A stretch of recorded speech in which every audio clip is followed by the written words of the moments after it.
13వ అధ్యాయము. ప్రకృతి, పురుషుడు, చైతన్యము. అర్జునుడు పలికెను, ఓ కృష్ణ, ప్రకృతి మరియు పురుషుని గూర్చియు, క్షేత్రము మరియు క్షేత్రము నెరిగిన వానిని గూర్చియు, జ్ఞానము మరియు జ్ఞాన లక్ష్యమును గూర్చియు నేను తెలియగోరుచున్నాను. శ్రీకృష్ణ భగవానుడు పలికెను, ఓ కౌంతేయ, ఈ దేహము క్షేత్రమనియు మరియు ఈ దేహము నెరిగినవాడు క్షేత్రజ్ఞుడనియు పిలువబడును. ఓ భరత వంశీయుడా, సర్వదేహములందును నేను కూడా క్షేత్రజ్ఞుడనని నీవు తెలుసుకొనుము. దేహమును మరియు దాని నెరిగిన క్షేత్రజ్ఞుని అవగాహన చేసుకున్నటయే జ్ఞానమని నా అభిప్రాయము. ఇప్పుడు క్షేత్రమును, అది నిర్మింపబడిన విధానమును, దాని యందలి మార్పులను, దేని నుండి అది ఉద్భవించినదనడి విషయమును, క్షేత్రజ్ఞుడు మరియు అతని ప్రభావములను గూర్చిన నా సంక్షేప వర్ణనను ఆలకింపుము. క్షేత్రము, క్షేత్రజ్ఞులను గూర్చిన ఈ జ్ఞానము పలువురు ఋషులచే వివిధ వేద గ్రంథములందు వర్ణింపబడినది. అట్టి జ్ఞానము విశేషముగా వేదాంత సూత్రములందు కార్యకారణములతో హేతుబద్ధముగా ప్రకటింపబడినది. పంచమహాభూతములు, మిథ్యాహంకారము, బుద్ధి, అవ్యక్తము, దశేంద్రియములు, మనస్సు, 5 ఇంద్రియార్థములు, కోరిక, ద్వేషము, సుఖము, దుఃఖము, సముదాయము, జీవలక్షణములు, విశ్వాసము అనునవి సంగ్రహముగా కర్మక్షేత్రముగను దాని అంతఃప్రక్రియలుగను భావింపబడుచున్నవి. వినమ్రత, గర్వరాహిత్యము, అహింస, సహనము, సరళత్వము, ప్రామాణిక గురువును ఆశ్రయించుట, శుచిత్వము, స్థిరత్వము, ఆత్మ నిగ్రహము, ఇంద్రియార్థముల పరిత్యాగము, మిథ్యాహంకార రాహిత్యము, జన్మ మృత్యు జరావ్యాధుల దోషమును గుర్తించుట, అనాసక్తి, పుత్ర కళత్ర గృహాదుల బంధము నుండి విముక్తి, సుఖదుఖ సమయములందు సమభావము, నాయందు నిత్యమగు అనన్యమైన భక్తి, ఏకాంతవాస కోరిక, సామాన్య జనుల సహవాసమునందు అనాసక్తి, ఆధ్యాత్మ జ్ఞానపు ప్రాముఖ్యమును అంగీకరించుట, పరతత్వము యొక్క తాత్వికాన్వేషణము అనునవన్నీయును జ్ఞానమని నేను ప్రకటించుచున్నాను. వీటికి అన్యమైనది ఏదైనను అజ్ఞానమే. దేనిని తెలుసుకొనట ద్వారా నీవు అమృతత్వమును ఆస్వాదింపగలవో అట్టి తెలియదగిన దానిని నేను వివరింతును. అనాదియును నాకు ఆధీనమును అగు బ్రహ్మము ఈ భౌతిక జగపు కార్యకారణములకు అతీతమయ్యుండును. సర్వత్రా అతని హస్తములు, పాదములు, నయనములు, శిరములు, ముఖములు, కర్ణములు వ్యాపించియున్నవి. ఈ విధముగా పరమాత్మ సర్వమును ఆవరించి నిలిచియుండును. పరమాత్ముడు సర్వేంద్రియములకు మూలాధారుడైనను ఇంద్రియ రహితుడు. అతడు సర్వజీవులను పోషించువాడైనను ఆసక్తి లేనట్టివాడు. అతడు ప్రకృతి గుణములకు అతీతుడేగాక వానికి ప్రభువును అయ్యున్నాడు. పరమాత్ముడు స్థావర జంగమములైన సర్వజీవుల అంతర్బాహ్యములలో నిలిచియుండును. సూక్ష్మత్వ కారణముగా అతడు భౌతికేంద్రియములకు అగోచరుడును అగ్రాహ్యుడును అయ్యున్నాడు. అతి దూరమున ఉన్నను అతడు సర్వులకు సమీపముననే ఉండును. పరమాత్ముడు జీవుల యందు విభజింపబడినట్లు కనిపించినను అతడెన్నడును విభజింపబడక ఏకమై నిలిచియుండును. సర్వజీవులను పోషించువాడైనను సర్వులను కబళించునది మరియు వృద్ధి నొందించునది అతడేయని అవగాహనము చేసుకొనవలను. తేజోపూర్ణములైన సర్వములందు తేజకారణుడు అతడే. భౌతికత్వమును అంధకారమునకు అతీతుడైన అతడు అవ్యక్తుడు. జ్ఞానము, జ్ఞాన విషయము, జ్ఞాన గమ్యము కూడా అతడే ఎల్లరి హృదయములందు స్థితుడయ్యున్నాడు. ఈ విధముగా క్షేత్రము, జ్ఞానము, జ్ఞేయములను గూర్చి నాచే సంక్షేపముగా చెప్పబడినది. కేవలము నా భక్తులే దీనిని పూర్తిగా అవగాహనము చేసుకుని నన్ను పొందగలరు. జీవులు మరియు భౌతిక ప్రకృతి రెండును అనాది అని తెలుసుకొనవలెను.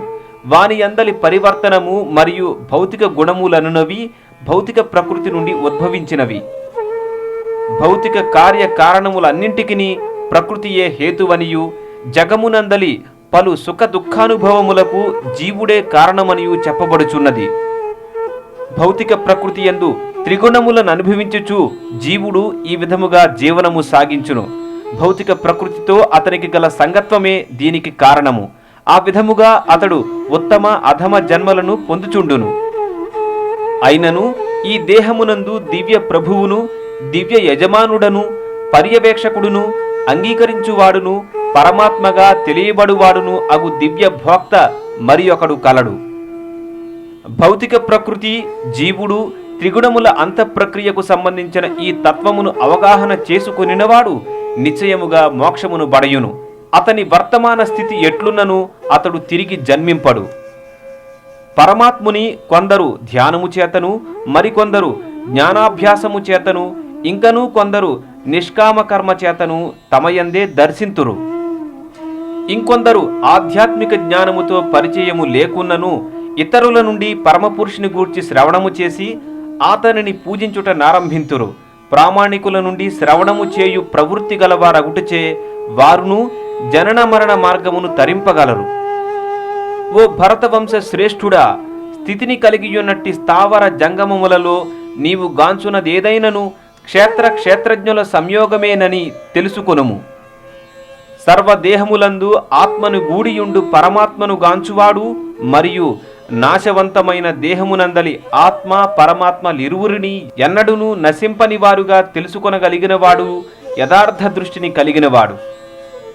సర్వత్ర ప్రతి జీవియందును సమముగా నిలిచియుండు పరమాత్మను దర్శించువాడు తన మనస్సుచే తనను తాను హీనపరుచుకొనడు. ఆ విధముగా అతడు పరమగతిని పొందగలడు. భౌతిక ప్రకృతిచే సృష్టింపబడిన దేహము చేతనే సర్వకార్యములు వనరింపబడుచున్నవనియు మరియు తాను అకర్తననియు గాంచగలిగినవాడు యథార్థ దృష్టి కలిగినట్టివాడు. బుద్ధిమంతుడైన వాడు భిన్న దేహముల కారణముగా భిన్న వ్యక్తిత్వములను దర్శించుటను విరమించి జీవులు ఏ విధముగా సర్వత్రా విస్తరించురో గాంచినప్పుడు బ్రహ్మ భావమును పొందును. నిత్య దృష్టి కలిగిన వారు అవ్యయమైన ఆత్మను దివ్యమైనదిగను, నిత్యమైనదిగను, త్రిగుణాతీతమైనదిగను దర్శింతురు. ఓ అర్జున, అట్టి ఆత్మ దేహముతో సంపర్కము కలిగియున్నను కర్మ నొనరింపదు మరియు బద్ధము కాదు. సర్వత్రా వ్యాపించియున్నను సూక్ష్మత్వ కారణముగా ఆకాశము దేనితోనూ కలియనట్లు బ్రహ్మభావములో నిలిచిన ఆత్మ దేహమునందు నిలిచియున్నను దేహముతో కలియదు. ఓ భరత వంశీయుడా, ఒక్కడే అయిన సూర్యుడు లోకమంతటినీ ప్రకాశింపజేయునట్లు దేహమునందలి ఆత్మ సమస్త దేహమును చైతన్యముతో ప్రకాశింపజేయును. దేహము మరియు దేహమునెరిగిన క్షేత్రజ్ఞునకు నడుమగల భేదమును జ్ఞాన దృష్టితో దర్శించి ప్రకృతి బంధము నుండి మోక్షమును బడియు విధానము నెరుగగలిగిన వారు పరమగతిని పొందగలరు. 14వ అధ్యాయము ప్రకృతి త్రిగుణములు. దేవదేవుడైన శ్రీకృష్ణుడు పలికెను, దేనిని తెలుసుకొని మునులందరూ పరమసిద్ధిని పొందిరో అట్టి జ్ఞానములలోకెల్లా ఉత్తమమైన ఈ దివ్య జ్ఞానమును నీకిప్పుడు నేను మరల తెలియజేసేదను. ఈ జ్ఞానమునందు స్థిరముగా నిలుచుట ద్వారా మనుజుడు నా దివ్యత్వము వంటి దివ్యత్వమును పొందగలడు. ఆ విధముగా ప్రతిష్ఠితుడై అతడు సృష్టి సమయమున జన్మింపడు లేదా ప్రళయ సమయమున వ్యధ నొందడు. ఓ భరత వంశీయుడా, బ్రహ్మముగా పిలువబడు మహత్తత్వము సమస్త జననమునకు ఆధారమయ్యున్నది. సర్వజీవుల జన్మను స్తంభింపజేయుచు నేనే ఆ బ్రహ్మమునందు బీజప్రదానము కావించుచున్నాను. ఓ కౌంతేయ, సర్వజీవ సముదాయము భౌతిక ప్రకృతి యందు జన్మించుట చేతనే సృష్టింపబడుచున్నదనియు మరియు నేనే వాటికి బీజప్రదాతనైన తండ్రిననియు అవగాహన చేసుకొనవలెను. ఓ మహాబాహుడవైన అర్జున, భౌతిక ప్రకృతి సత్వరజస్తమో గుణములనడి 3 గుణములు కలిగియుండును. నిత్యుడైన జీవుడు ప్రకృతితో సంపర్కమును పొందినప్పుడు ఈ గుణములచే బంధితుడగును. ఓ పాపరహితుడా, సత్వగుణము మిగిలిన 2 గుణముల కన్నను పవిత్రమైనదగుటచే ప్రకాశమానమై మనుజుని సర్వ పాప ఫలముల నుండి ముక్తిని చేయును. ఆ గుణమునందున్నవారు సుఖభావన చేతను జ్ఞానభావన చేతను బద్ధులగుదురు. ఓ కౌంతేయ, అపరిమితములైన కోరికలు మరియు ఆకాంక్షల వలన రజోగుణము ఉద్భవించుచున్నది. దీని కారణమున జీవుడు కామ్యకర్మలచే బద్ధుడగును. ఓ భరత వంశీయుడా, అజ్ఞానము వలన పుట్టిన తమోగుణము ఎల్ల దేహధారులకు మోహకారణమని ఎరుంగుము. జీవుని బంధించినటువంటి బుద్ధిహీనత, సోమరితనము, నిద్ర యనునవి ఈ తమోగుణపు ఫలములయ్యున్నవి. ఓ భరత వంశస్థుడా, సత్వగుణము మనుజుని సౌఖ్యమునందు బంధించును, రజోగుణము అతనిని కామ్యకర్మమునందు బంధించును, తమోగుణము జ్ఞానము కప్పివేయుట ద్వారా బుద్ధిహీనత యందు అతనిని బంధించును. ఓ భరత వంశస్థుడా, కొన్ని మార్లు రజస్తమో గుణములను జయించి సత్వగుణము ప్రబలమగుచుండును, మరికొన్ని మార్లు రజోగుణము సత్వ తమోగుణములను జయించుచుండును, ఇంకొన్ని మార్లు తమోగుణము సత్వ రజోగుణములను జయించుచుండును. ఈ విధముగా గుణముల నడుమ ఆధిపత్యము కొరకు సదా పోటీ జరుగుచుండును. దేహద్వారములన్నీయును జ్ఞానముచే ప్రకాశమానమైనప్పుడు సత్వగుణము యొక్క వ్యక్తీకరణము అనుభవమునకు వచ్చును. ఓ భరతవంశ శ్రేష్ఠుడా, రజోగుణము వృద్ధి నొందినప్పుడు లోభము, కామ్యకర్మము, తీవ్ర యత్నము, అణచ సాధ్యముగాని కోరిక, తపన యను లక్షణములు వృద్ధి నొందును. ఓ కురునందన, తమోగుణము వృద్ధి నొందినప్పుడు అంధకారము, సోమరితనము, బుద్ధిహీనత, భ్రాంతి యనునవి వ్యక్తములగును. సత్వగుణమునందుండి మరణించిన వాడు మహర్షుల యొక్క ఉన్నత పవిత్ర లోకములను పొందును. రజోగుణమునందుండి మరణించిన వాడు కామ్యకర్మ రతుల యందు జన్మించును, తమోగుణమునందుండి మరణించిన వాడు జంతుజాలమున జన్మించును. పుణ్యకర్మ ఫలితమైన నిర్మలత్వము సత్వగుణ ప్రధానమైనదిగా చెప్పబడును, కానీ రజోగుణ కర్మము దుఃఖమును, తమోగుణ కర్మము అజ్ఞానమును కలిగించును. సత్వగుణము నుండి వాస్తవ జ్ఞానము వృద్ధి నొందును, రజోగుణము నుండి లోభము వృద్ధి నొందగా తమోగుణము నుండి అజ్ఞానము, బుద్ధిహీనత, భ్రాంతి యనునవి వృద్ధి నొందుచున్నవి. సత్వగుణమునందున్నవారు క్రమముగా ఊర్ధ్వలోకములకు ఉద్ధరింపబడుదురు, రజోగుణమునందున్నవారు భూలోకమునందు నివసింతురు. హేయమైన తమోగుణమునందున్నవారు నరకలోకములకు పతనము చెందుదురు. సర్వకర్మల యందును ప్రకృతి త్రిగుణముల కన్నను అన్యుడైన కర్త వేరొక్కడు లేడని చక్కగా దర్శించి త్రిగుణాతీతమైన పరమాత్మను ఎరుగగలిగినప్పుడు మనుజుడు నా దివ్య భావనమును పొందగలడు. దేహధారియగు జీవుడు దేహముతో కూడియున్న ఈ త్రిగుణములను దాటగలిగినప్పుడు జనన మరణ వార్ధక్యముల నుండియు మరియు వాని దుఃఖముల నుండియు విడివడి ఈ జన్మమునందే అమృతత్వమును పొందును. అర్జునుడు ప్రశ్నించెను, హే ప్రభు, ఈ త్రిగుణములకు అతీతుడైన వాడు ఏ లక్షణముల ద్వారా తెలియబడును? అతని ప్రవర్తనమెట్టిది? ప్రకృతి త్రిగుణములను అతడు ఏ విధముగా అధిగమించును? దేవదేవుడైన శ్రీకృష్ణుడు పలికెను, పాండుపుత్ర, ప్రకాశము, ఆసక్తి, మోహము కలిగినప్పుడు వాటిని ద్వేషింపనివాడును మరియు అవి లేనప్పుడు ఆకాంక్షింపనివాడును గుణములే పనిచేయుచున్నవని ఎరిగి వాని ద్వారా కలుగు ఈ ప్రకాశాదుల యందు నిశ్చయత్వమును మరియు స్థిరత్వమును కలిగి ఉదాసీనునిగాను దివ్యునిగాను నిలుచువాడును, ఆత్మయందే స్థితుడై సుఖదుఖములు ఏకమని భావించడివాడును, మట్టి ముద్ద, రాయి, బంగారములను సమముగా వీక్షించడివాడును, ప్రియాప్రియములందు సమముగా వర్తించడివాడును, నిందాస్తుతులయందు మానావమానములయందు సమత్వమున నిలుచు ధీరుడును, శత్రుమిత్రులను సమముగా చూచువాడును, సర్వములైన భౌతిక కర్మలను విడిచినవాడును అగు మనుజుడు ప్రకృతి త్రిగుణములను దాటినవాడుగా చెప్పబడును.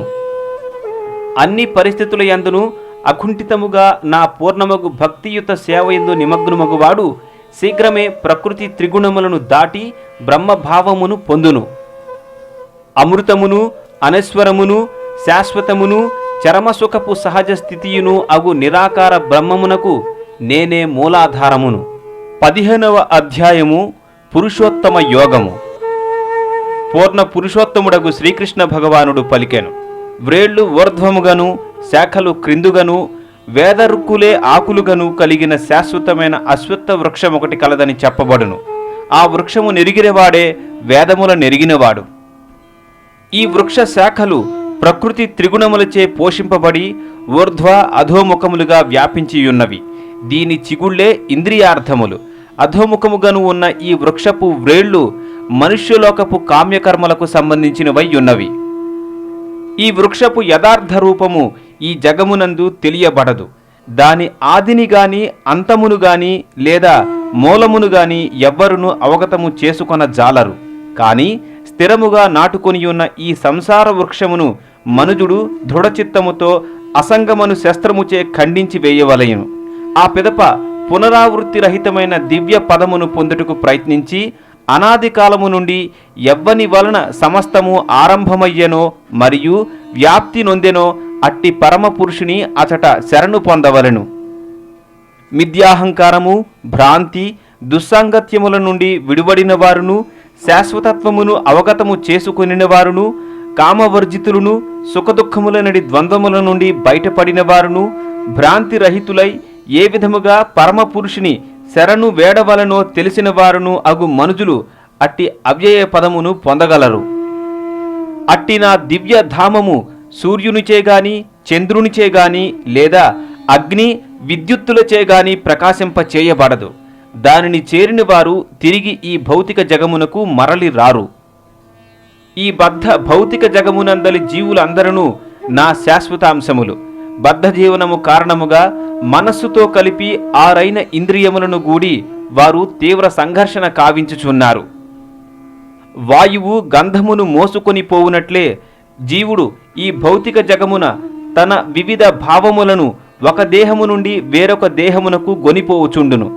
ఈ విధముగా అతడు ఒక దేహమును గ్రహించి తిరిగి వేరొక దేహమును పొందుటకై దానిని విడుచుచుండును. ఈ విధముగా జీవుడు వేరొక స్థూల దేహమును గ్రహించి మనస్సుతో కూడియున్న ఒకానొక రకమైన కర్ణములు, నయనములు, జిహ్వ, నాసిక, స్పర్శను పొందును. ఆ విధముగా అతడు ఒక ప్రత్యేక రకముకు ఇంద్రియార్థములను అనుభవించును. జీవుడు ఏ విధముగా తన దేహమును విడుచునను గాని గుణముల కారణముగా అనుభవార్థమై ఏ దేహము పొందబోవునను గాని మూఢులు ఎరుగజాలరు. కానీ జ్ఞాన చక్షువులు కలిగిన వారు ఈ విషయమును చక్కగా గాంచగలరు. ఆత్మానుభవమునందు స్థితిని పొందిన యత్నశీలురైన యోగులు దీనినంతటినీ స్పష్టముగా గాంచగలుగుదురు. కానీ అచేతసులు మరియు ఆత్మానుభవమునందు స్థితిని పొందని వారు ప్రయత్నించినను ఏమి జరుగుచున్నదో గాంచలేరు. సమస్త జగమునందలి అంధకారమును నశింపజేయు సూర్యుని తేజస్సు నా నుండియే ఉద్భవించుచున్నది. అదే విధముగా చంద్రుని తేజస్సు మరియు అగ్ని తేజము కూడా నా నుండియే కలుగుచున్నవి. నేను ప్రతి గ్రహమునందును ప్రవేశింతును. నా శక్తి చేతనే అవి తమ కక్షయందు నిలిచియున్నవి. నేనే చంద్రుడనై సర్వ ఓషధులకు జీవరసమును సమకూర్చుచున్నాను. ప్రాణుల దేహములందలి జఠరాగ్నిని నేనే. ప్రాణాపాన వాయువులతో కూడిన నేను 4 విధములైన ఆహారములను పచనము చేయుచున్నాను. సర్వుల హృదయములందు నేను నిలిచియున్నాను. నా నుండియే స్మృతి, జ్ఞానము, మరుపు అనునవి కలుగుచున్నవి. నేనే సమస్త వేదముల ద్వారా తెలియదగిన వాడను. వాస్తవమునకు వేదాంతకర్తను, వేదముల నెరిగిన వాడను నేనే. నశ్వరులు మరియు అనశ్వరులని జీవులు 2 రకములు. భౌతిక జగమునందలి ప్రతి జీవియు నశ్వరము కాగా ఆధ్యాత్మిక జగమునందు ప్రతి జీవియు అనశ్వరమని చెప్పబడినది. ఈ ఇరువురుగాక 3 లోకములందును ప్రవేశించి వాటిని భరించు సాక్షాత్తు అవ్యయ ప్రభువును పరమాత్ముడును అగు ఉత్తమ పురుషుడును కలడు. క్షర అక్షర పురుషులకు అతీతుడను ఉత్తమోత్తముడను అగుటచే నేను జగమునందును మరియు వేదములందును పురుషోత్తమునిగా ప్రసిద్ధి నొందితిని. ఓ భారత, సంశయరహితముగా నన్ను పురుషోత్తముడని తెలియగలిగిన వాడే సర్వము నెరిగినవాడు. అందుచే అతడు నా సంపూర్ణమగు భక్తియుత సేవలో నిమగ్నుడగును. ఓ పాపరహితుడా, వేదములందలి అత్యంత రహస్యమైన ఈ భాగమును నీకిప్పుడు నేను వెల్లడించితిని. దీనిని అవగాహన చేసుకొనినవాడు బుద్ధిమంతుడు కాగలడు. అతని ప్రయత్నములు పూర్ణ విజయమును బడయగలవు. 16వ అధ్యాయము దైవాసుర స్వభావములు. శ్రీకృష్ణ భగవానుడు పలికెను, ఓ భరత వంశీయుడా, భయరాహిత్యము, స్వీయ స్థితి, పవిత్రీకరణము, ఆధ్యాత్మిక జ్ఞాన సముపార్జనము, దానగుణము, ఆత్మ నిగ్రహము, యజ్ఞాచరణము, వేదాధ్యయనము, తపస్సు, సరళత్వము, అహింస, సత్యసంధత, క్రోధరాహిత్యము, త్యాగము, శాంతి, ఇతరుల దోషములను ఎన్నకుండుట, జీవులందరి ఎడ దయ, లోభరాహిత్యము, మృదుత్వము, సిగ్గు, దృఢ నిశ్చయము, తేజము, క్షమ, ధైర్యము, శుచిత్వము, అసూయ రాహిత్యము, గౌరవ వాంఛ లేకుండుట అను దివ్య గుణములు దైవీ స్వభావము కలిగిన దివ్యులయందుండును. ఓ పార్థ, గర్వము, పొగరు, దురహంకారము, కోపము, పరుషత్వము, అజ్ఞానములనడి లక్షణములు అసుర స్వభావము కలిగిన వారికి చెందినవి. దైవీ గుణములు మోక్షమునకు అనుకూలములై ఉండగా అసుర గుణములు బంధకారకములగుచున్నవి. ఓ పాండుపుత్ర, నీవు దైవీ గుణములతో జన్మించి యున్నందున శోకింపకుము. ఓ పృథకుమార, ఈ లోకమునందు దైవాసురుల నడి 2 రకముల జీవులు కలరు. దైవీ గుణములను ఇదివరకే నేను వివరముగా తెలిపియుంటిని. ఇక అసుర స్వభావము కలవారి గుణములను నా నుండి ఆలకింపుము. అసురీ గుణములు గలవారు చేయవలసినదేదియో చేయరానిదేదియో ఎరుగుకుందురు. శుచిత్వము గాని, సదాచారము గాని, సత్యము గాని వారి యందు గోచరింపదు. ఈ జగము అసత్యమనియు, ఆధారము లేనిదనియు, నియామకుడెవ్వడునూ దీనికి లేడనియు, సంగమాభిలాష చేతనే ఉత్పన్నమైనట్టి దీనికి కామము తప్ప వేరొక్కటి కారణము కాదనియు వారు పలుకుదురు. నష్టాత్ములను, అల్పబుద్ధులను అగు అసుర స్వభావము గలవారు ఇట్టి అభిప్రాయములనే అనుసరించుచు అహితములను, జగద్వినాశకరములను అగు ఘోర కర్మలలో నియుక్తులగుదురు. పూరింపశక్యము కానటువంటి కామమునాశ్రయించి గర్వము మరియు మిథ్యాహంకారములను కూడిన వారై భ్రాంతి నొందినటువంటి అసుర స్వభావులు అశాశ్వతములైన వాని ఎడ ఆకర్షితులై సదా అపవిత్రులగుదురు. ఇంద్రియ తృప్తియే మానవుల ముఖ్యావసరమని వారు విశ్వసింతురు. ఆ విధముగా జీవితాంతము వరకును వారి దుఃఖము అపరిమితముగా నుండును. వేలాది ఆశాపాశములచే బద్ధులై కామక్రోధములందు మగ్నులై ఇంద్రియ భోగము కొరకు వారు అధర్మ మార్గము ద్వారా ధనమును గడింతురు. అసురీ స్వభావుడగు మనుజుడు ఇట్లు తలచును, ఈనాడు నా వద్ద ఇంత ధనమున్నది, నా ప్రణాళికచే నేను మరింత ధనమును పొందుదును, ఇది అంతయు నాది, భవిష్యత్తులో ఇది మరింతగా వృద్ధి నొందగలదు. అతడు నా శత్రువు, అతనిని నేను వధించి తిని, ఇతర శత్రువులు కూడా వధింపబడుదురు. నేనే సర్వమునకు ప్రభువును, నేనే భోక్తను, పూర్ణుడను, శక్తిమంతుడను మరియు సుఖిని నేనే. భాగ్యవంతులైన బంధువులతో కూడియుండు నేనే అత్యధిక ధనశాలిని. నన్ను మించిన శక్తిమంతుడు గాని సుఖవంతుడు గాని వేరొకడు లేడు.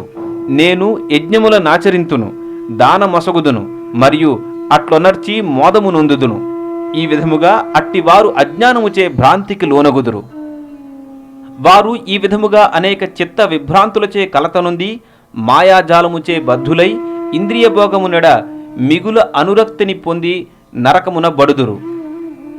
ధనము మరియు మిథ్యాహంకారములచే మోహితులై కృతార్థులమని భావించుచు సదా గర్వితులై వారు కొన్ని మార్లు విధి నియమములను పాటింపకనే దంభముతో నామకార్థము యజ్ఞములను అనరింతురు.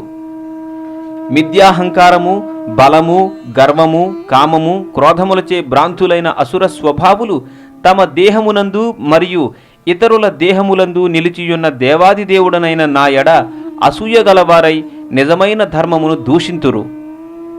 అసూయ గలవారును క్రూరులను అగు నరాధములను వివిధ అసుర జన్మలనడి సంసార సాగరమున నేను శాశ్వతముగా పడద్రోయిచున్నాను.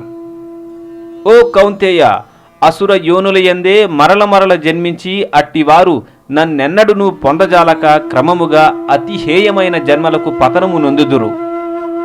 కామము, క్రోధము, లోభము అనునవి మూడు నరక ద్వారములయ్యున్నవి. అవి ఆత్మనాశకరములు కావున బుద్ధిమంతుడైన ప్రతి మనుజుడు వాటిని త్యజించి వేయవలెను. ఓ కుంతీపుత్ర, ఈ 3 నరక ద్వారముల నుండి తప్పించుకొనినవాడు ఆత్మానుభూతికి అనుకూలమైన కార్యములను అనరించి క్రమముగా పరమగతిని పొందగలడు. శాస్త్ర విధులను త్యజించి తోచిన రీతిని వర్తించువాడు పూర్ణత్వమును గాని సుఖమును గాని పరమగతిని గాని పొందజాలడు.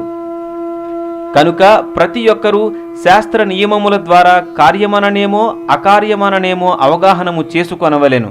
అట్టి విధి నియమములను తెలిసియే మనుజుడు కార్యము నొనరించవలెను. తద్వారా అతడు క్రమముగా ఉద్ధరింపబడగలడు. 17వ అధ్యాయము శ్రద్ధాత్రయ విభాగములు.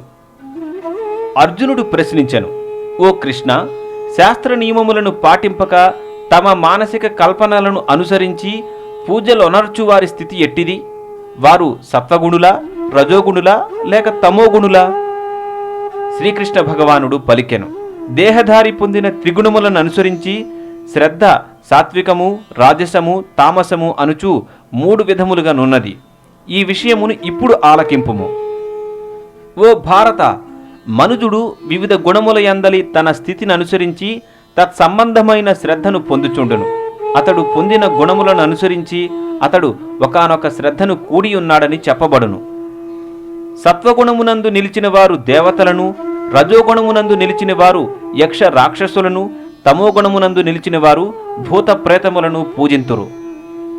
శాస్త్ర విహితములు కానటువంటి తీవ్రమగు తపస్సులను దంభాహంకారములతో వనరించువారును, కామరాగములచే ప్రేరేపింపబడిన వారును, అచేతసులై దేహమును మరియు దేహమునందున్న పరమాత్మను కూడా కష్టపెట్టువారును అగువారులు అసురులుగా తెలియబడుదురు. త్రిగుణములను అనుసరించి మనుజుడు భుజించు ఆహారము కూడా 3 విధములుగా నున్నది. అట్లే యజ్ఞము, దానము, తపస్సులు కూడా 3 విధములుగా నున్నవి. ఇప్పుడు వాటి నడుము గల భేదమును ఆలకింపుము. ఆయు ప్రమాణమును పెంచునవి, జీవనమును పవిత్రమొనర్చునవి, బలమును, ఆరోగ్యమును, ఆనందమును, తృప్తిని కలిగించునవి అగు ఆహారములు సత్వగుణ ప్రధానులకు ప్రియమైనవి. అట్టి ఆహారములు రసపూర్ణములును, పుష్టికరములను, ఆరోగ్యకరములను, మనోప్రీతికరములను అయ్యుండును. మిక్కిలి చేదైనవి, అతి పులుపైనవి, ఉప్పుగానున్నవి, అతి వేడివి, అతి కారమైనవి, ఎండినట్టివి, మంటను కలిగించునవి అయిన ఆహారములు రజోగుణమునందున్న వారికి ప్రియమైనట్టివి. అట్టి ఆహారములు దుఃఖమును, క్లేశమును, రోగమును కలిగించును. భుజించుటకు 3 గంటలకు ముందు తయారు చేయబడినవి, రుచి రహితములైనవి, చెడిపోయినవి మరియు క్రుళ్ళినవి, ఎంగిలి మరియు నిషిద్ధ పదార్థములను కలిగినట్టివి అయిన ఆహారములు తమోగుణులకు ప్రియమైనవి. శాస్త్ర నిర్దేశానుసారము తమ విధి అని తలచబడుచు ఫలములు కోరని వారిచే చేయబడు యజ్ఞములందు సాత్విక యజ్ఞమనబడును.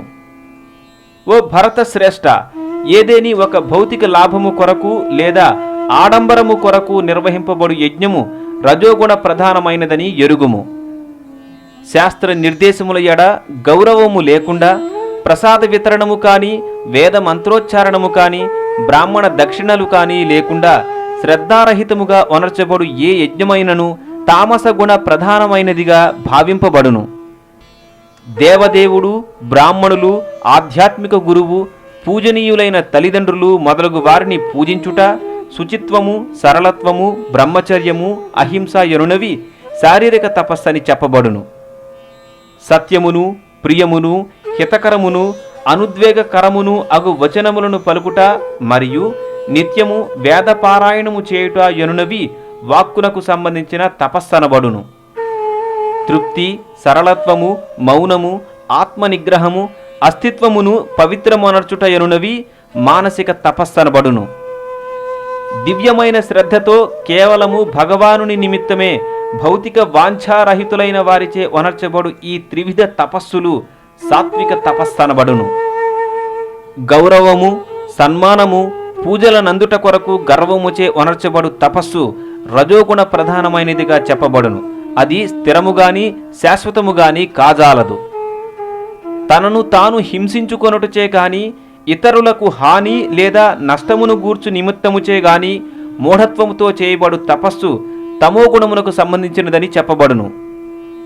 ప్రతిఫల వాంఛ లేకుండా సరియైన ప్రదేశమున మరియు సరియైన సమయమున తగిన వానికి స్వధర్మమనడి భావముతో ఒనర్చబడు దానము సత్వగుణమును కూడినదిగా భావింపబడును.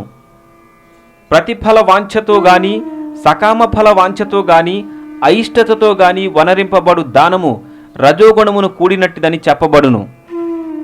అపవిత్ర ప్రదేశమునందు తగని సమయమున అపాత్రులకు ఒసగబడినటువంటిది లేదా తగిన శ్రద్ధ మరియు గౌరవము లేకుండా ఒసగబడినటువంటిదైన దానము తమోగుణ ప్రధానమైనదని చెప్పబడును.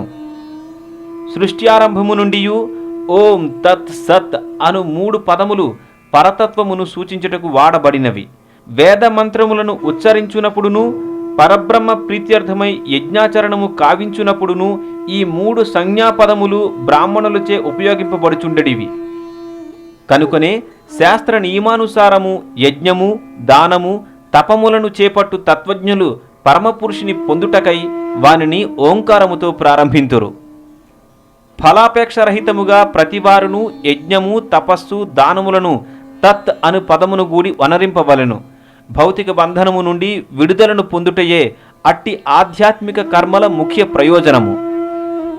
భక్తియుత సేవా యజ్ఞమునకు పరమలక్ష్యమైన పరతత్వము సత్ అను పదముచే సూచింపబడును. ఓ పృథకుమార, దివ్యములయ్యుండి పరమపురుషుని ప్రీత్యర్థమై వనరింపబడు సర్వ యజ్ఞ తపో దాన కర్మల వలె అట్టి యజ్ఞకర్త కూడా సత్ అనబడును. ఓ పార్థ, పరమపురుషుని యందు శ్రద్ధ లేకుండా వనర్చునటువంటి యజ్ఞము దానము లేదా తపస్సు అనున్నది అశాశ్వతమైనది. అసత్ అని పిలువబడు అట్టి కర్మ ప్రస్తుత జన్మమునందును రాబోవు జన్మమునందును నిరుపయోగమే. 18వ అధ్యాయము ఉపసంహారము సన్యాసము యొక్క పూర్ణత్వము. అర్జునుడు పలికెను, ఓ మహాబాహో, కేసి సంహార, ఇంద్రియాధీశ, త్యాగము సన్యాసము అనువాని ప్రయోజనమును నేను తెలుసుకొనగోరుచున్నాను. శ్రీకృష్ణ భగవానుడు పలికెను, విషయ కోరికల పరమగు కర్మలను త్యజించుటయే సన్యాసమని విజ్ఞులు పలుకగా, సర్వకర్మల ఫలములను విడిచుటయే త్యాగమని బుద్ధిమంతులు పలుకుదురు. సర్వ కామ్యకర్మలు దోషము వలె త్యాజ్యములని కొందరు విజ్ఞులు పలకగా, యజ్ఞము దానము తపస్సనడి కర్మలు ఎన్నడును విడువరానివని మరికొందరు మునులు పలుకుదురు. ఓ భరత శ్రేష్ఠ, పురుష వ్యాఘ్ర, త్యాగమును గూర్చిన నా నిర్ణయమును ఇప్పుడు ఆలకింపుము. శాస్త్రములందు అట్టి త్యాగము 3 విధములని తెలుపబడినది. యజ్ఞము దానము తపస్సు అనడి కర్మలను ఎన్నడును త్యజింపరాదు, వానిని తప్పక వనరింపవలెను. వాస్తవమునకు యజ్ఞ దాన తపములు మహాత్ములను కూడా పవిత్రమనర్చును. ఓ పార్థ, ఈ కర్మలన్నింటినీ సంగత్వము గాని ఎట్టి ఫలాపేక్ష గాని లేకుండా స్వధర్మమనడి భావనలో వనరింపవలెను. ఇదియే నా తుది అభిప్రాయము. విద్యుక్త ధర్మములను ఎన్నడును విడువరాదు. మోహకారణమున ఎవ్వరేని తన విద్యుక్త ధర్మమును విడిచినచో అట్టి త్యాగము తమోగుణమునకు సంబంధించినదిగా చెప్పబడును. దుఃఖకరములని గాని దేహమునకు అసౌఖ్యకరములని గాని భావించి విద్యుక్త ధర్మములను విడిచువాడు రజోగుణమునందు త్యాగమనర్చిన వాడగును. అట్టి కార్యమెన్నడును త్యాగమందలి ఉన్నత స్థితిని కలుగజేయలేదు. ఓ అర్జున, తప్పక వనరింపవలసి ఉన్నందున తన స్వధర్మమును నిర్వహించుచు సమస్త భౌతిక సంగమును మరియు ఫలాసక్తిని విడిచువాని త్యాగము సాత్విక త్యాగమనబడును. అశుభకర్మల ఎడ ద్వేషము గాని శుభకర్మల ఎడ సంగత్వము గాని లేనట్టి సత్వగుణ స్థితుడగు బుద్ధిమంతుడైన త్యాగికి కర్మ ఎడ ఎట్టి సంశయములు ఉండవు. దేహధారుడైన వానికి సర్వకర్మలను త్యజించుట నిక్కముగా అసాధ్యమైన విషయము. కాని కర్మఫలములను త్యాగమొనర్చినవాడు మాత్రము నిజమైన త్యాగి అనబడును. ఇష్టము అనిష్టము ఇష్టానిష్ట మిశ్రితము అనేది 3 విధములైన కర్మ ఫలములు త్యాగి కానటువంటి వానికి మరణము పిదప కలుగుచున్నవి. కాని సన్యాసాశ్రమునందున్న వారికి మాత్రము సుఖదుఖములను కలిగించు అట్టి ఫలములు కలుగుట లేదు. ఓ మహాబాహుడవైన అర్జున, వేదాంతముననుసరించి కర్మలు సిద్ధించుటకు 5 కారణములు గలవు. వానిని ఇప్పుడు నా నుండి ఆలకింపుము. కార్యస్థానము దేహము, కర్త వివిధేంద్రియములు, వివిధములైన యత్నములు, చివరగా పరమాత్ముడు అనడి ఈ 5ను కార్యమునకు కారణములై ఉన్నవి. దేహముచే గాని మనస్సుచే గాని వాక్కుచే గాని మనుజుడు ఒనరించు న్యాయాన్యాయ కర్మలన్నింటికి ఈ 5 అంశములే కారణములు. కనుక ఈ 5 అంశములను గుర్తించక తననే కర్తగా భావించువాడు నిక్కముగా బుద్ధిహీనుడు. అట్టి మూఢుడు విషయములను యథార్థ దృష్టితో గాంచలేడు. మిథ్యాహంకారముచే ప్రభావితుడు కానివాడును సంగత్వరహిత బుద్ధిని కలిగినవాడును అగు మనుజుడు జగమునందు జనులను సంహరించినను సంహార మొనర్చునట్లే అగును. అతడెన్నడును తన కర్మలచే బద్ధుడు కాడు. జ్ఞానము జ్ఞేయము జ్ఞాత అనడి 3 అంశములు కర్మకు ప్రేరణములు కాగా, ఇంద్రియములు కార్యము కర్త యనునవి కర్మ యొక్క 3 అంశములై ఉన్నవి. ప్రకృతిజన్య త్రిగుణములను అనుసరించి జ్ఞానము, కర్మము, కర్త ఎనునవి 3 రకములు. ఇక వానిని గూర్చి నా నుండి ఆలకింపుము. జీవులు అసంఖ్యాక రూపములుగా విభజింపబడినను వారి యందు అవిభక్తమై ఉన్నట్టి ఏకమైన ఆధ్యాత్మిక స్వభావము ఏ జ్ఞానము ద్వారా గాంచబడునో అట్టి జ్ఞానము సత్వగుణ ప్రధానమైనదని తెలుసుకొనుము. ఏ జ్ఞానము ద్వారా భిన్న శరీరములందు భిన్న జీవులున్నట్లు మనుజుడు గాంచునో అట్టి జ్ఞానము రజోగుణ సంబంధమైనదని నీవెరుగుము. ఏ జ్ఞానము ద్వారా మనుజుడు అల్పమైనట్టి ఒకానొక కార్యమునందు కారణము మరియు సత్యావగాహనము లేకుండా అది ఏ సర్వస్వమనడి భావనలో ఆసక్తుడగునో అట్టి జ్ఞానము తమోగుణ సంబంధమైనదని చెప్పబడును. నియమబద్ధమైనదియు సంగరహితముగను రాగద్వేషరహితముగను వనరింపబడునదియు ఫలాపేక్ష లేనటువంటిదియునైన కర్మము సత్వగుణము నందున్నట్టిదిగా చెప్పబడును. కాని కోరికలను ఈడేర్చుకొనవలెనని భావించువానిచే మిథ్యాహంకార భావనలో అతి ప్రయాసతో వనర్చబడు కర్మ రజోగుణ ప్రధానమైనదని చెప్పబడును. శాస్త్ర నిర్దేశములను నిరసించి భవిష్యత్ బంధమును గాని పరహింసను పరదుఃఖమును గాని లెక్కపెట్టక భ్రాంతియందు ఒనర్చబడు కర్మము తమోగుణమునకు సంబంధించినదని చెప్పబడును. త్రిగుణ సంగత్వరహితముగా మిథ్యాహంకారము లేకుండా నిశ్చయము మరియు ఉత్సాహములను గూడి జయాపజయములందు నిర్వికారుడై తన ధర్మమును నిర్వర్తించువాడు సాత్విక కర్త అనబడును. కర్మ ఫలములను అనుభవింపగోరుచు కర్మ మరియు కర్మ ఫలముల ఎడ ఆసక్తుడై ఉండువాడును లోభియును అసూయాపరుడును శుచిరహితుడును సుఖదుఖములచే చలించువాడును అగు కర్త రజోగుణ కర్త అనబడును. భౌతికాసక్తుడును మొండితనము కలవాడును మోసము చేయువాడును ఇతరులను అవమానించుటయందు దక్షుడును సోమరియును సదా చింతాక్రాంతుడును వృధా కాల వ్యయమును చేయువాడునై సదా శాస్త్ర నిర్దేశములకు విరుద్ధముగా కర్మను అనరించువాడు తమోగుణకర్త అని చెప్పబడును. ఓ ధనంజయ, ఇక త్రిగుణములను అనుసరించియున్న వివిధములైన బుద్ధి మరియు నిశ్చయములను విశదముగా నా నుండి ఆలకింపుము.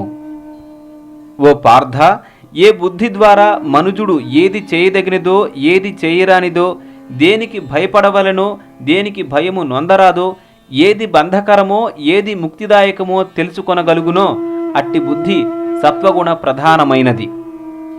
ఓ పార్థ, ధర్మము మరియు అధర్మము నడుమగల భేదము గాని చేయవలసిన కార్యము మరియు చేయదగని కార్యము నడుమగల భేదమును గాని తెలియలేనటువంటి బుద్ధి రాజసిక బుద్ధి అనబడును. ఓ పార్థ, అజ్ఞానము మరియు భ్రాంతి కారణముగా అధర్మమును ధర్మముగాను మరియు ధర్మమును అధర్మముగాను భావించుచు ఎల్లప్పుడూ తప్పుద్రోవను పోవునట్టి బుద్ధి తామస గుణమును కూడినట్టిది. ఓ పృథకుమార, అవిచ్ఛిన్నమైనదియు యోగాభ్యాసముచే స్థిరముగా కొనసాగునదియు తత్కారణముగా ఇంద్రియ మనో ప్రాణముల కార్యములను నియమించునదియునైన నిశ్చయము సత్వగుణ ప్రధానమైనది.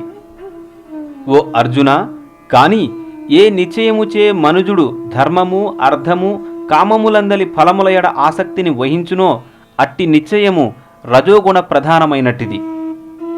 ఓ పార్థ, ఇక స్వప్నము భయము శోకము విషాదము భ్రాంతి యనువానిని దాటలేనటువంటి మందబుద్ధితో కూడిన నిశ్చయము తమో గుణమునకు సంబంధించినట్టిది. భరత వంశీయులలో శ్రేష్ఠుడా, ఇక సుఖమునందలి 3 రకములను గూర్చి నా నుండి ఆలకింపుము. వాని ద్వారా బద్ధజీవుడు సుఖమును అనుభవించుట మరికొన్ని మార్లు సర్వ దుఃఖముల అంతమును చేరుట జరుగుచుండును. ఆదియందు విషప్రాయముగా ఉండి అంత్యమున అమృతముతో సమానమగునది మరియు ఆత్మానుభూతి ఎడ మనుజుని జాగృతిని చేయునదియునైన సుఖము సత్వగుణ ప్రధానమైనదని చెప్పబడును. ఇంద్రియములు ఇంద్రియార్థములతో సంపర్కమునందగా లభించినటువంటిదియు మరియు ఆదిలో అమృతము వలె అంత్యమున విషము వలె తోచునదియునైన సుఖము రజోగుణ ప్రధానమైనదని భావింపబడును. ఆత్మానుభవ దృష్టి లేనిదియు ఆది నుండి అంత్యము వరకు మోహకారణమైనదియు నిద్ర సోమరితనము భ్రాంతుల నుండి ఉద్భవించునదియునైన సుఖము తమోగుణ ప్రధానమైనదని చెప్పబడును. ప్రకృతిజన్య త్రిగుణముల నుండి విడువడినట్టి జీవుడు భూలోకమున గాని ఊర్ధ్వలోకములలో దేవతల యందు గాని ఎచ్చోటను లేడు. ఓ పరంతప, ప్రకృతి త్రిగుణములచే కలిగిన గుణ స్వభావములను అనుసరించి బ్రాహ్మణులు, క్షత్రియులు, వైశ్యులు, శూద్రులు విభజింపబడుదురు. శాంతి, ఇంద్రియ నిగ్రహము, తపస్సు, పవిత్రత, సహనము, నిజాయితీ, జ్ఞానము, విజ్ఞానము, ధార్మిక చింతనమనడి సహజ లక్షణములను గూడి బ్రాహ్మణులు కర్మను అనరింతురు. శౌర్యము, శక్తి, దృఢ నిశ్చయము, దక్షత, యుద్ధమునందు ధైర్యము, ఔదార్యము, నాయకత్వమనునవి క్షత్రియులకు సహజమైన కర్మ స్వభావములు. వ్యవసాయము, గోరక్షణము, వాణిజ్యములు వైశ్యులకు సహజ స్వభావ కర్మలు కాగా, పనిచేయుట మరియు పరుల సేవ శూద్రులకు సహజ స్వభావ కర్మలై ఉన్నవి. మనుజుడు తన గుణమునకు సంబంధించిన కర్మను చేయుట ద్వారా పూర్ణత్వమును పొందగలడు. ఇక దీనిని ఏ విధముగా వనరింపవచ్చునో నా నుండి ఆలకింపుము. సర్వజీవులకు కారణమైన వాడును మరియు సర్వత్ర వ్యాపించి ఉన్నవాడును అగు భగవానుని అర్చించుచు తన విద్యుక్త కర్మను అనరించుట ద్వారా మనుజుడు పూర్ణత్వమును బడయగలడు. పరధర్మమును స్వీకరించి దానిని సమగ్రముగా వనరించుట కన్నను అసమగ్రముగా వనరించినను స్వధర్మమునందే నియుక్తమగుట మేలైనది. గుణములను అనుసరించి నిర్దేశింపబడిన కర్మలు ఎన్నడును పాప ఫలములచే ప్రభావితములు కావు. అగ్ని పొగచే ఆవరింపబడినట్లు ప్రతి యత్నము కూడా ఏదియో ఒక దోషముచే ఆవరింపబడి ఉండును. అందుచే ఓ కౌంతేయ, దోషపూర్ణమైనను తన సహజ కర్మను ఎవ్వడును త్యజింపరాదు. ఆత్మ నిగ్రహము కలవాడును అనాసక్తుడును భౌతిక సుఖములను త్యజించువాడును అగు మనుజుడు సన్యాసము ద్వారా కర్మఫల విముక్తి అనడి అత్యున్నత పూర్ణత్వ స్థాయిని బడయగలడు. ఓ కుంతీపుత్ర, ఇట్టి పూర్ణత్వమును పొందినవాడు నేను ఇప్పుడు సంగ్రహముగా చెప్పబోవు రీతి వర్తించుచు అత్యున్నత జ్ఞాన స్థితి అయిన పరమ పూర్ణత్వ స్థితిని ఏ విధముగా పడయగలడో నీవు ఆలకింపుము. బుద్ధిచే పవిత్రుడైనందునను మరియు రాగద్వేషముల నుండి విడివడియున్న కారణముగా ఇంద్రియార్థములను త్యజించి దృఢ నిశ్చయముచే మనోనిగ్రహము కలిగియున్నందునను ఏకాంత స్థానమున వసించువాడును మితాహారము కలిగినవాడును మనోవాక్కాయములను నియంత్రించినవాడును సమాధి స్థితి అందున్నవాడును అసంగుడును మిథ్యాహంకారము, మిథ్యా బలము, మిథ్యా గర్వము, కామము, క్రోధము, విషయ వస్తు స్వీకారము అనువాని నుండి విడువడినవాడును మమత్వ దూరుడును శాంతిమయుడును అగు మనుజుడు నిశ్చయముగా ఆత్మానుభవ స్థాయికి ఉద్ధరింపబడగలడు. ఈ విధముగా దివ్యస్థితి యందు ప్రతిష్ఠితుడైన వాడు శీఘ్రమే పరబ్రహ్మానుభవమును పొంది ఆనందపూర్ణుడగును.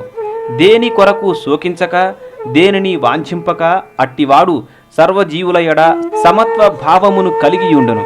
అటువంటి స్థితి యందే అతడు నా శుద్ధ భక్తియుత సేవను పొందుచున్నాడు.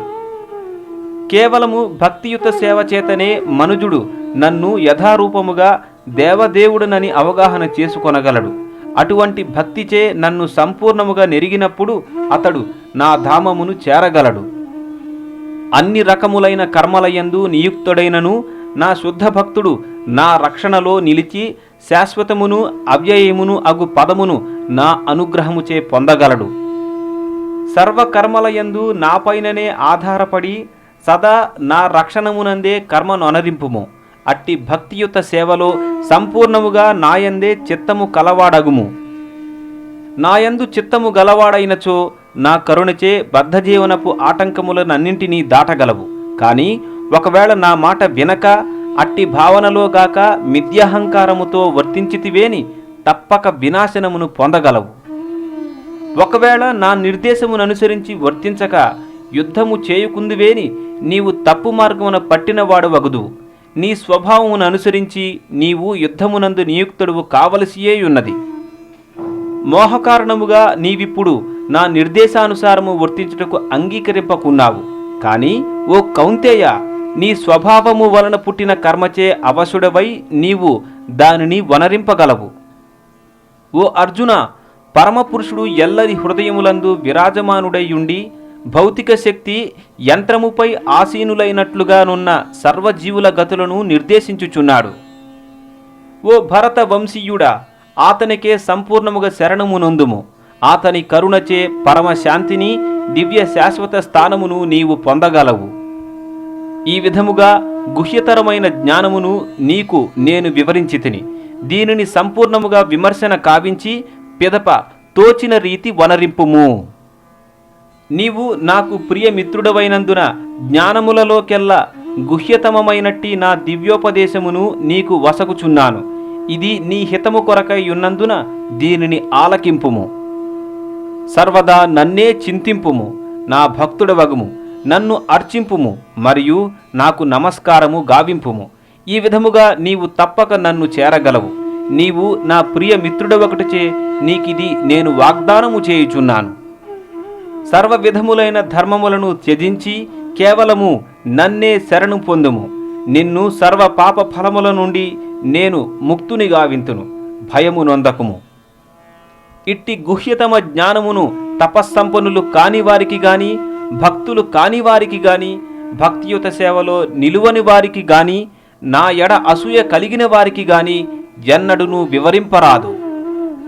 ఈ పరమ రహస్యమును భక్తులకు వివరించువానికి శుద్ధ భక్తి యోగము నిశ్చయముగా కలుగును. అంత్యమున అతడు నన్ను చేరగలడు.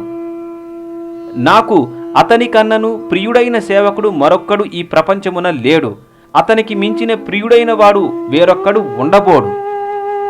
మన ఈ పవిత్రమగు సంవాదమును శ్రద్ధతో అధ్యయనము చేయువాడు జ్ఞాన యజ్ఞముచే నన్ను పూజించిన వాడగునని నేను ప్రకటించుచున్నాను. శ్రద్ధను అసూయ రాహిత్యమును గూడి శ్రవణము చేయువాడు సర్వ పాప ఫలముల నుండి విడుదలను పొంది పుణ్యకర్ములైన వారు నివసించి పుణ్యలోకములను పొందగలడు. ఓ పార్థ, ధనంజయ, ఏకాగ్ర మనసుతో దీనినంతటినీ నీవు శ్రవణము చేసితివా? నీ అజ్ఞానము మరియు మోహము ఇప్పుడు నశించినవా? అర్జునుడు పలికెను, ఓ అచ్యుత, నా మోహము ఇప్పుడు నశించినది. నీ కరుణచే నా స్మృతిని తిరిగి పొందితిని. ఇప్పుడు నేను స్థిరుడను సందేహరహితుడను అయి నీ ఆజ్ఞానుసారము వర్తించుటకు సిద్ధముగా నున్నాను. సంజయుడు పలికెను, ఈ విధముగా మహాత్ములైన శ్రీకృష్ణుడు మరియు అర్జునుని నడుమ జరిగిన సంవాదమును నేను శ్రవణము చేసి తిని. అద్భుతమైన ఆ సంవాదముచే నాకు రోమాంచమగుచున్నది. అర్జునునితో స్వయముగా సంభాషించుచున్న యోగేశ్వరుడైన శ్రీకృష్ణుని నుండి ఈ పరమ గుహ్య వచనములను వ్యాసదేవుని కరుణచే నేను ప్రత్యక్షముగా వినగలిగి తిని. ఓ రాజా, శ్రీకృష్ణార్జుల నడుమ జరిగిన అద్భుతమును పవిత్రమును అగు సంవాదమును స్మరించిన కొలది ప్రతిక్షణము పులకించుచు ఆనందము నొందుచున్నాను. ఓ రాజా, అత్యద్భుతమైన శ్రీకృష్ణ భగవానుని రూపమును స్మరించిన కొలది నేను అత్యంత విస్మయము నొందుచు మరల ఆనందమును అనుభవించుచున్నాను. యోగేశ్వరుడైన శ్రీకృష్ణుడు మరియు మేటి ధనుర్ధారి అయిన అర్జునుడు ఎచ్చట ఉందురో అచ్చట సంపద, విజయము, అసాధారణ శక్తి, నీతి నిశ్చయముగా నుండును. ఇదియే నా అభిప్రాయము.